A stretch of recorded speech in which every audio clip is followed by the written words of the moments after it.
was a question. Oh, my brother, blessed, the whipping system. That we should have whipped MPs. The question is, we should have whipped them to reject which one? Should we have whipped them to reject 50-50? Sorry, to reject the quota system in the absence of 50-50? I don't think that was a good idea. Should we have whipped our MPs to reject the youth quota? Again, we don't think it was a good idea. Yes, we told our MPs that, by and large, we thought that this bill was not good law, that the bill was not good law, and that the way it was being amended was not the correct way. But remember that in that parliament, Zanu-PF enjoys a supermajority. So when it came to the issues of procedure, they prevailed. And once they prevailed, our MPs were in a genuine situation. At any rate, if you go to the answer, the MPs debated in extenso against these two amendments.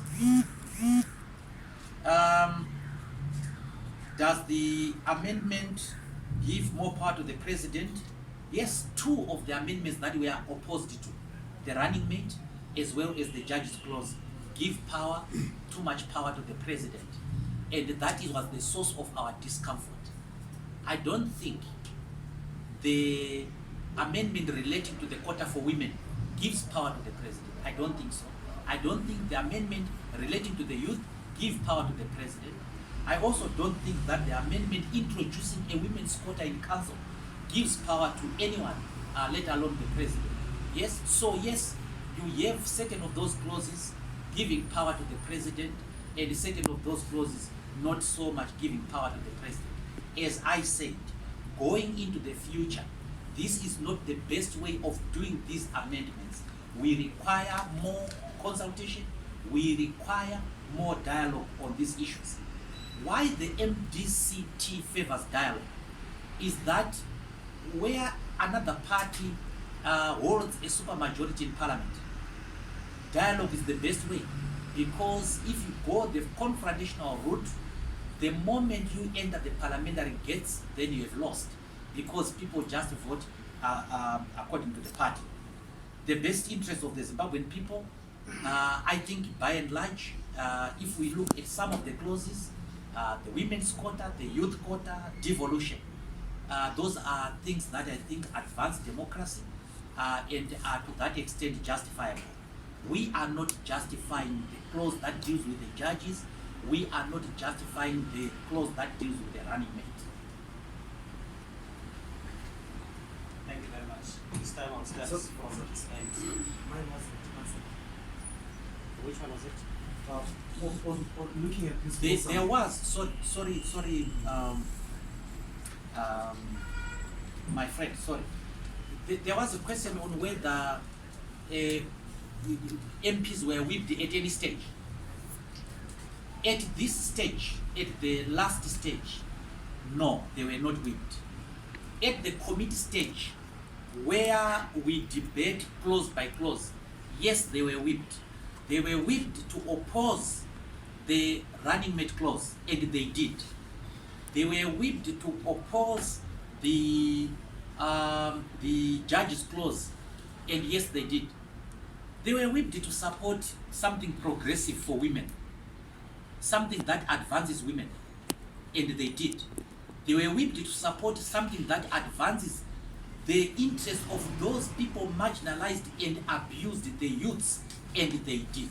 So at that stage, what the leadership should have done, of course, was to call for the division of the House. But as you know, Zanu-PF enjoys a supermajority. Thank you. The second round, your question was on the wholesome impact. No, not impact. As in looking at the whole amendments, the wholesome nature, whether President Douglas Mavela believes what he did and the colleagues who voted for it was good and in the interests of Zimbabwe. and whether or not he is comfortable knowing that they could have played a Let part. me correct you. I didn't vote. I am a senator. I am not in the National Assembly. I mean, as the president of the MDC team. Okay. your As the MPs. president of the MDC, I'm a president of people who voted in two conflicting ways. There are people who voted yes. There are people who voted no. So it is not correct to say the MDC voted in an unequivocal yes or an unequivocal no. The MDC MPs were divided, and upon interrogation of the MPs, they were divided on the basis that some were saying the running mate clause, the judge's clause, we don't support this, and that is the party position. But there is also the party position that supports the other clauses. So it was a genuine dilemma that they were faced with, and that is why we accept their conscience. But overall, our own belief is that before any amendments may be done, there must be dialogue, there must be discussion on the best way forward and what is in the best interest of the Zimbabwean people. So that is why we have said that this was not the best way of carrying on this amendment. But reality is reality, the amendment is there, a vote took place, we are waiting for that bill in the Senate. Thank you. The second round will start from this end. Remember to introduce yourself. President of the MDC, Senator Mojo. You mentioned that in general terms, the party does not believe that the constitution should be amended that way. But given the obvious numerical disadvantage we have in Parliament, did you think that having the MPs vote in conflicting in a conflicting voice, yes and no, did you think that it would change anything? Would you not have been prudent to say, given that overall we don't agree to the constitutional amendment, then the party should just have voted no, so that you stand with your general thinking? Given that Zanu-PF has got a 2/3 majority, it was not going to make any difference anyway. Okay. Moving from this side. Take the gentleman. You haven't spoken. You haven't given the yes, okay. Thank you very much. Thank you very much. My name is Richard Mponde from Newsday. Yeah, most of what I wanted to ask you has been covered, but from what you said, my brother there, President Monzora was in the forefront in making this constitution.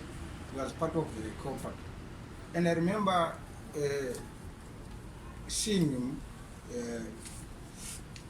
presented some forums where he was saying they supported the new constitution because they wanted to remove excess powers from Mugabe and also to deal with the succession issue. But now, today, is the same person now who is allowing the amendments to go on barely 10 years after the constitution has been adopted through a referendum.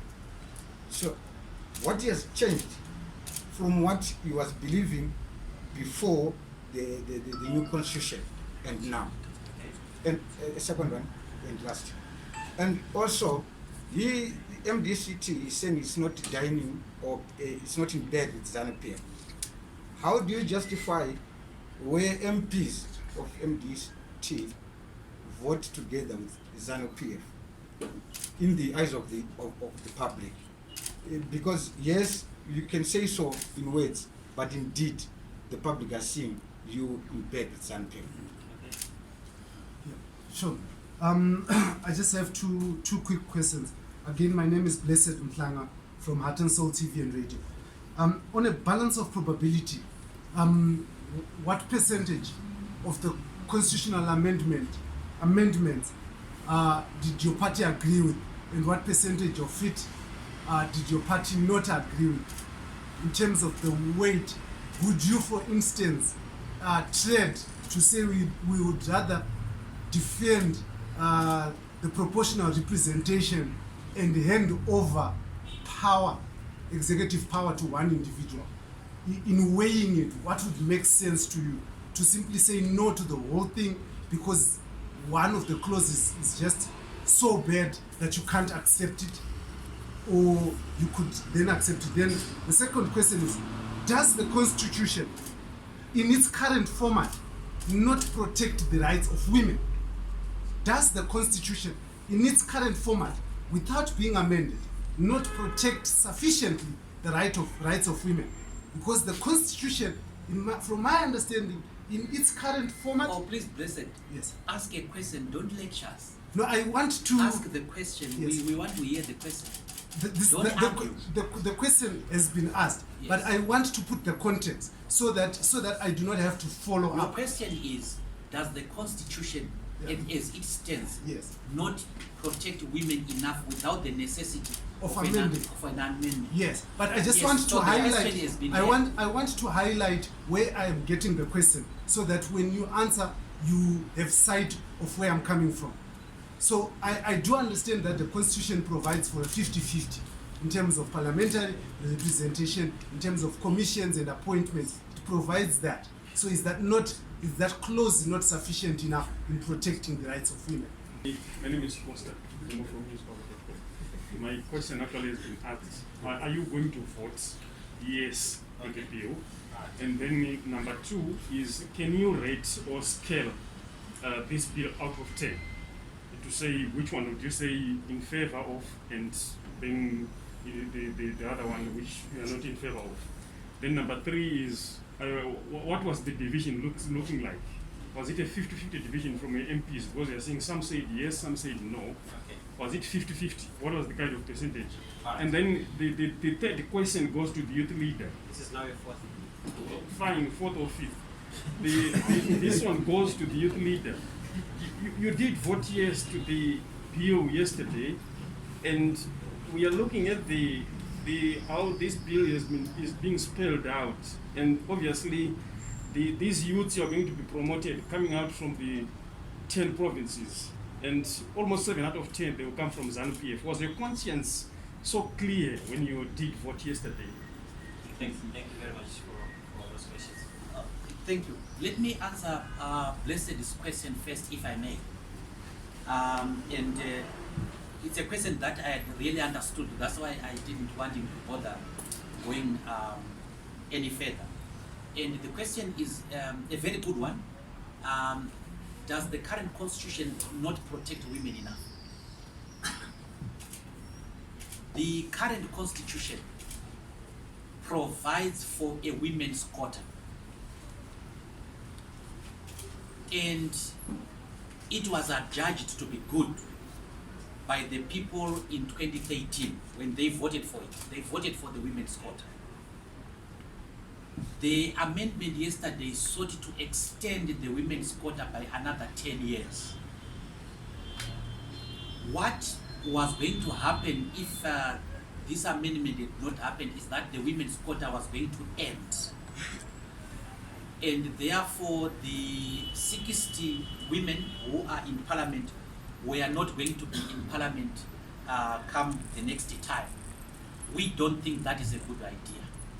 For these and other stories, visit our website www.263chat.com. Follow us on Twitter @263chat and like our Facebook page 263chat.